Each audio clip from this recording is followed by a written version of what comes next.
Banyak dari kita yang sudah mengenal jenis ikan ini.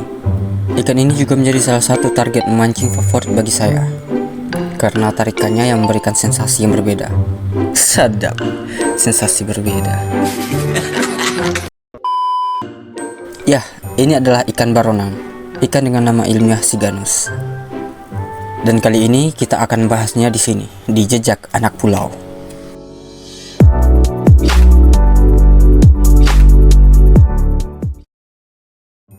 Ikan baronang masuk dalam famili Siganidae, yang terdiri dari satu genus yaitu Siganus.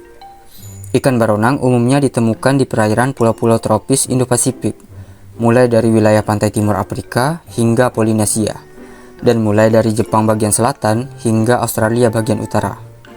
Di Indonesia sendiri, ikan baronang bisa dijumpai hampir di semua wilayah pantai, dan terdapat 12 jenis Siganus atau ikan baronang yang ada di Indonesia. Di antaranya adalah Siganus canaliculatus, Siganus javus, Siganus guttatus, Siganus vermiculatus, Siganus chrysospilus, Siganus corallinus, Siganus virgatus, Siganus peulus, Siganus rivulatus, Siganus stellatus, Siganus pulvinus, dan Siganus pinus. Habitat mereka biasanya di perairan dangkal dengan ekosistem terumbu karang dan lamun.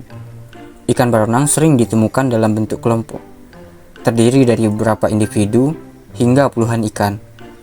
Perilaku mereka ini mencangkupi interaksi yang kompleks, seperti berenang bersama, berbagi sumber makanan, dan melindungi satu sama lain dari predator. Di keluarga ikan baronang terdapat beberapa spesies yang berbeda, dan masing-masing memiliki karakteristik uniknya tersendiri. Namun secara umum ukuran tubuhnya berkisar antara 20 hingga 45 cm, dengan bentuk tubuh yang pipih, dilindungi oleh sisik sikloid yang lembut dan kecil, dengan bentuk mulut yang kecil dan dilengkapi oleh gigi tajam yang berfungsi untuk memotong rumput laut. Selain itu, mereka juga dilengkapi dengan duri, dan terdapat 7 duri di bagian dada, 13 duri di bagian punggung, dan 2 duri di bagian anus. Yang umumnya duri-duri ini dilengkapi dengan racun yang cukup kuat. Dari pengalaman pribadi saya, ikan baronang yang paling berbisa adalah dari jenis Siganus canaliculatus, yang biasanya di tempat saya ikan ini disebut dengan ikan dingkis. Apakah teman-teman juga pernah merasakan disengat oleh ikan baronang? Jika belum pernah, patut dicoba. Rasanya mantap banget.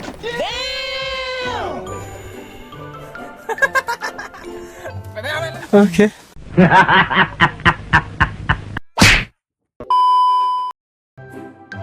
Ikan baronang berperan penting terhadap ekosistem terumbu karang.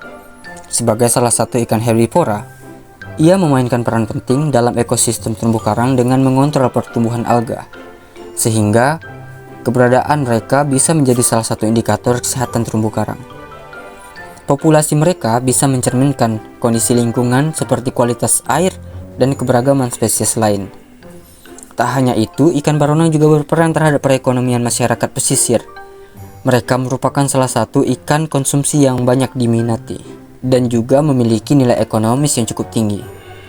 Menurut data statistik KKP dari hasil perikanan tangkap laut, total seluruh hasil tangkap ikan baronang di tahun 2020 yaitu sebesar 80.750 ton, dan di tahun 2021 mengalami peningkatan yaitu sebesar 84.095,40 ton. Baronang mengandung banyak gizi. Mereka tinggi protein, mengandung asam lemak omega 3, vitamin D, vitamin B12, dan vitamin B3. Selain itu, mereka juga mengandung mineral penting seperti selenium, fosfor, dan magnesium. Nah, kabar baiknya bagi teman-teman yang sedang dalam proses diet, secara keseluruhan ikan baronang bisa menjadi tambahan yang sehat untuk diet Anda, memberikan berbagai nutrisi penting sambil tetap menjaga asupan kalori dan lemak tetap dalam batas yang wajar. Oh my god! Wow! Reproduksi ikan baronang. Ikan baronang berkembang biak dengan cara bertelur dan memiliki potensi produksi yang tinggi. Ikan baronang jantan berukuran lebih kecil daripada ikan betina.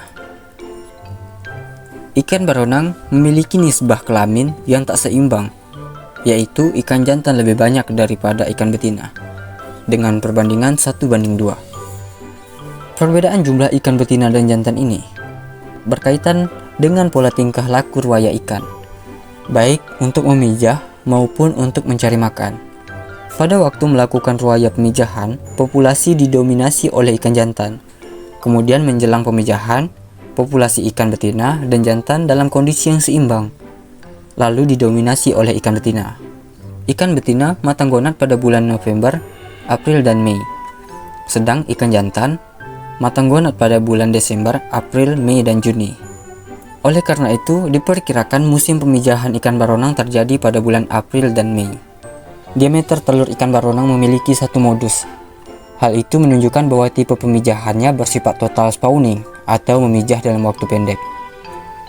Pola pertumbuhan ikan baronang adalah isometrik, yang artinya pertumbuhan panjang seiring dengan pertumbuhan bobot, baik betina maupun jantan. Perbedaan pola pertumbuhan ikan baronang dipengaruhi oleh faktor internal berupa genetik atau kondisi fisiologis, dan faktor eksternal berupa kondisi lingkungan seperti suhu, salinitas, kompetisi, dan ketersediaan makanan. Apabila ketersediaan makanan tidak mencukupi, maka ikan baronang akan cenderung menggunakan cadangan lemaknya sebagai sumber energi. Dalam proses pematangan gonat dan pemijahan, ikan baronang betina pertama kali matang gonat pada ukuran 264 mm, sedangkan ikan jantan matang gonat pada ukuran 255 mm. Potensi reproduksi ikan baronang cukup tinggi, yaitu 16.000 hingga 140.000 butir telur. Tinggi rendahnya kualitas telur dan frekuensi pemijahan serta nilai tingkat kelulus hidupan larva dipengaruhi oleh kualitas dari pakan yang dikonsumsi oleh induknya. Larva yang baru saja menetas bersifat pelagis atau berada pada kolom air serta sangat rentan terhadap perubahan kondisi lingkungan. Panjang tubuh mereka berkisar antara 1,5 hingga 2,6 mm. Pada umur 8 hingga 45 hari setelah menetas, larva akan mengalami proses metamorfosis, yaitu proses perubahan morfologis ataupun fungsi fisiologis dari organ eksternal maupun internal menuju tahap yang lebih sempurna. Perubahan eksternal atau perkembangan morfologis terjadi sejalan dengan perkembangan atau pertumbuhan larva tersebut menuju tahap yang lebih sempurna. Misalnya untuk fase juvenil, pada tahap awal kehidupannya, sebagaimana spesies ikan lainnya, warnanya akan tampak transparan. Sedangkan proses metamorfosis berakhir, maka keseluruhan tubuhnya akan berwarna coklat muda sebagaimana ikan dewasa. Perubahan internal larva juga terjadi sejalan dengan perkembangan atau pertumbuhan larva tersebut menuju ke fase selanjutnya. Perubahan tersebut sebagaimana yang terjadi pada perubahan secara eksternal juga melibatkan perkembangan morfologis ataupun fungsi fisiologis dari saluran pencernaan menuju tahap yang semakin sempurna. Kecepatan transformasi terhadap larva hingga juvenil bervariasi antar spesies. Sebagai contoh, larva ikan baronang spesies Siganus guttatus mulai mengalami proses metamorfosis setelah berumur 17 hari pasca penetasan atau bila mana panjang total tubuh mereka mencapai kurang lebih 13 cm. Sekian pembahasan kita tentang ikan baronang. Apabila ada kekeliruan dari penyampaian saya, mohon diberikan komentar yang mendidik agar kita bisa sama-sama belajar. Dan silahkan komentar juga apa yang akan kita bahas selanjutnya di Jejak Anak Pulau.